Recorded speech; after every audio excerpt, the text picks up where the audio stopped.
বিসমিল্লাহির রহমানির রহিম। সীমা kitchen food. আমি আজকে আপনাদের কাছে একটা রেসিপি নিয়ে আসছি। যে এখানে আমি কোরবানির মাংস নিয়েছি।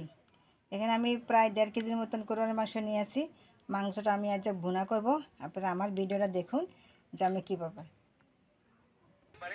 তা আমি এখানে কিছু পরিমাণ আমি রান্নার তেল দিয়ে দেবো আমি 3 পিস দারচিনি। আজকে মশলাটা আমি আজকে আনাম দিব আর কি, গরম মশলা। তা আমি সব কিছু আনাম দিয়ে দেবো আর কি। এখানে আমি 100 গ্রামের মতন পেঁয়াজ কিছু দিয়ে দেবো। এখানে এই যে 7-8টা দিয়ে দিলাম আমি এলাচ। 10-12টা দেবো আমি এখানে গোলমরিচ। 7-8টা দিচ্ছি আমি লং। 1 চামচ দেবো আমি আদা বাটা। 1 চামচ দেবো আমি জিরা বাটা।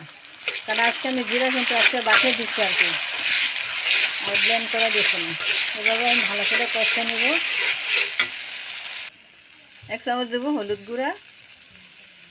1.5 চামচ পরিমাণ দেবো আমি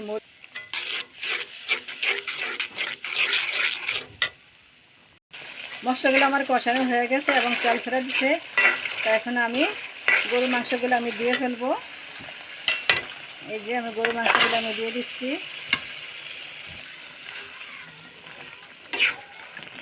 দেখেন এখন আমি একটু ঢেকে দিব।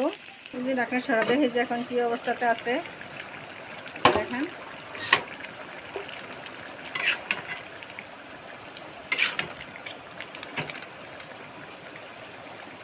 আবার ঢাকনা দিয়ে রেখে দিব আবার।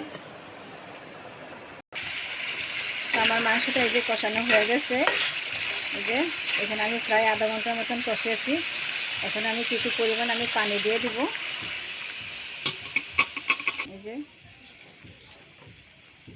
এই যে আমার মাংসটা প্রায় শেষ হতে, এখন আমি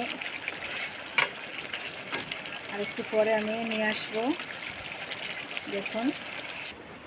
দেখুন আমার গরুর মাংস বোনাটা হয়ে গেছে। দেখেন কত সুন্দরটা কালার।